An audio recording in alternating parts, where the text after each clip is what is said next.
Gimana belajar dari rumahnya? Masih semangat ya? Hari ini kita akan belajar tentang manusia dan lingkungan. Apakah kamu tahu apa itu lingkungan? Oke, di sini kakak jelaskan. Lingkungan adalah segala sesuatu yang ada di sekitar manusia dan yang mempengaruhi kehidupan manusia. Kira-kira apa saja ya yang ada di sekitar manusia?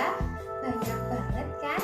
Ada udara, tanah, sumber daya alam, kemudian orang-orang di sekitar. Itu semua adalah lingkungan. Fungsi lingkungan bagi manusia itu ada 3. Yang pertama yaitu sebagai tempat tinggal. Sudah jelas ya, lingkungan adalah sebagai tempat tinggal. Kalau tidak ada lingkungan, di mana kita mau bangun rumah untuk tempat kita tinggal? Yang kedua adalah sebagai tempat mencari makan. Nah, tempat kita mencari makan maksudnya adalah seperti contoh yang di sini ada sebagai petani, sebagai peternak. Itu semua dilakukan di lingkungan. Yang ketiga adalah sebagai tempat aktivitas manusia. Ini sudah jelas ya. Kalau kita nggak tinggal di sebuah lingkungan, kira-kira kita melakukan aktivitas itunya gimana? Kalau bukan di sebuah lingkungan tersebut.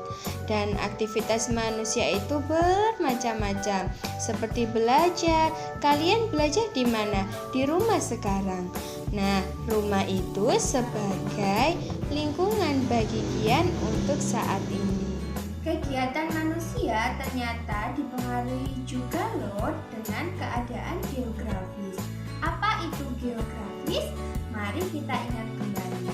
Geografis adalah keadaan suatu wilayah yang dilihat dari letak, cuaca, iklim, jenis tanah, luas, dan bentuk wilayah tersebut.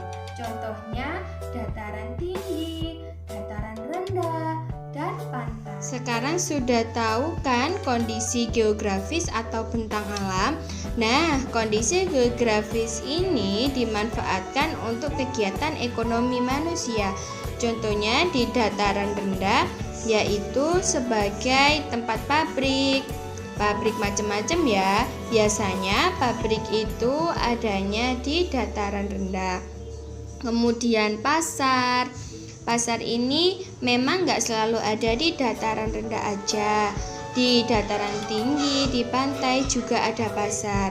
Tapi biasanya yang ramai sekali itu di dataran rendah. Kemudian sebagai peternak ayam. Selanjutnya ada pekerja kantoran. Selain 4 contoh ini, masih banyak lagi ya contoh dari pemanfaatan bentang alam untuk kegiatan ekonomi manusia.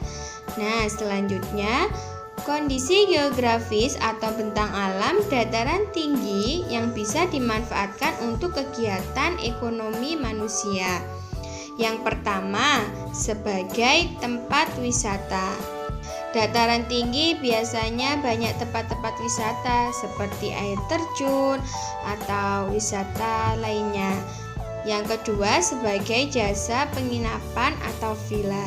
Nah, jadi bukan hanya berbentuk barang ya, tapi juga bisa menghasilkan jasa seperti penginapan atau villa.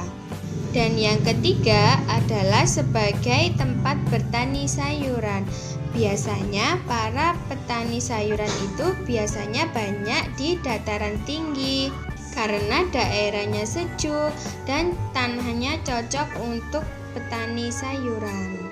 Selanjutnya, kondisi geografis atau bentang alam daerah pantai yang bisa dimanfaatkan untuk kegiatan ekonomi manusia. Contohnya, sebagai jasa transportasi pelabuhan. Jadi, karena Indonesia terdiri dari beribu-ribu pulau dan dipisahkan oleh selat, biasanya banyak pelabuhan ya. Untuk transportasi dari pulau ke pulau biasanya di pelabuhan ya. Kemudian sebagai mata pencarian nelayan. Yang kedua sebagai tempat wisata.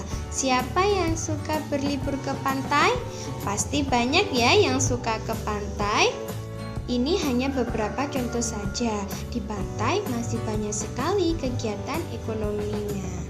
Dari saya, semoga bermanfaat. Wassalamualaikum warahmatullahi wabarakatuh. Sampai jumpa di video selanjutnya. Angkatlah lenganmu.